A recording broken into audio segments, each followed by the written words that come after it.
Hello there everyone, I am the Toy and Game Collector bringing you another Star Wars toy review. Today I'll be reviewing something that was kind of frustrating to get, unfortunately. Why do I have two of these? Well, I'll explain that in a minute.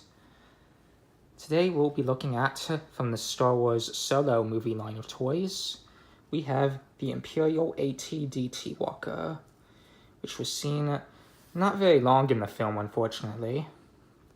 Let's look at the box first. Here we have the AT-DT Walkers on the planet Mimban. They're firing their cannons. Comes with a Mimban Stormtrooper. Let's look at the back of the box.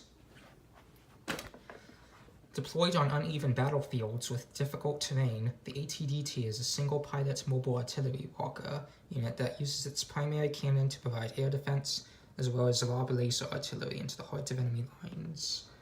There's some pictures in the back of the box. There's the exploding feature, and it's Force Link compatible. Force Link starter set sold separately. Alright, so before I get into the toy, I'm going to explain why I have two of these. Well, if you watched one of my earlier videos describing not to buy from a certain eBay seller, what happened was I bought this toy from him in August, and he said it would get here in September. I didn't get this toy until last week. No, wait, no, it wasn't last week. It was Monday. Yeah, I got it Monday. It came a month late. Yeah, it took so long getting here. But what happened was the guy said it got sent back due to weight issues, but he never told me about that. So after a lot of arguing and him blocking me on eBay, fine, whatever, I don't want to deal with him anyway, I'm never buying from him again, I went out and bought another one. And this showed up first. This showed up a few weeks ago. I'm really glad to own it. As for what's going to happen to this, I'm just going to hold on to it for the time being, sell it eventually. Now, let's gain some value a little bit first. Oh, enough talking about the box. Let's talk about the Walker. Yep, the legs are slightly poseable, I'll say that. Though this thing can only stand in certain positions. Yeah, the cannon right here fires.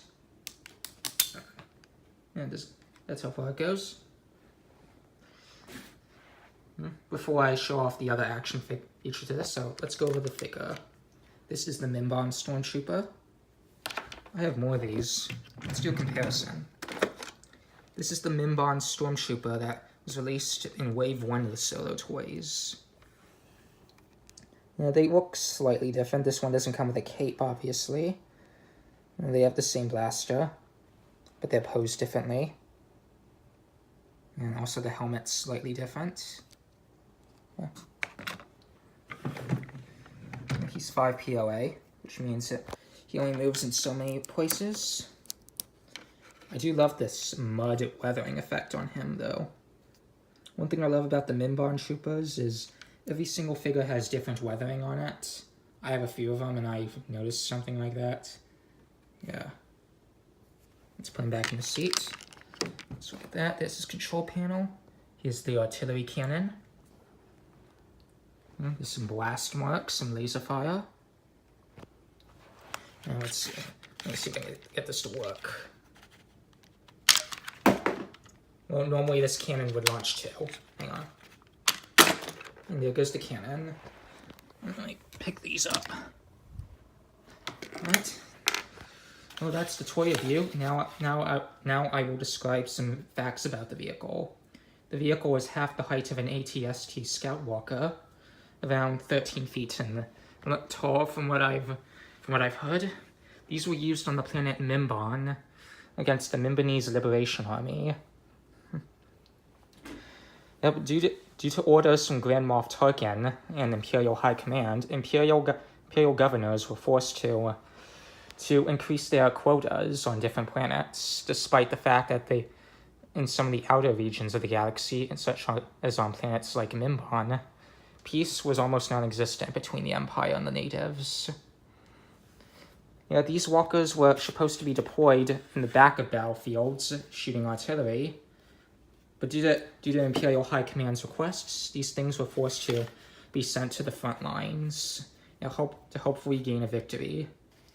Many of these walkers met their fate when they crashed, or when they toppled over, stepped on landmines, all that stuff.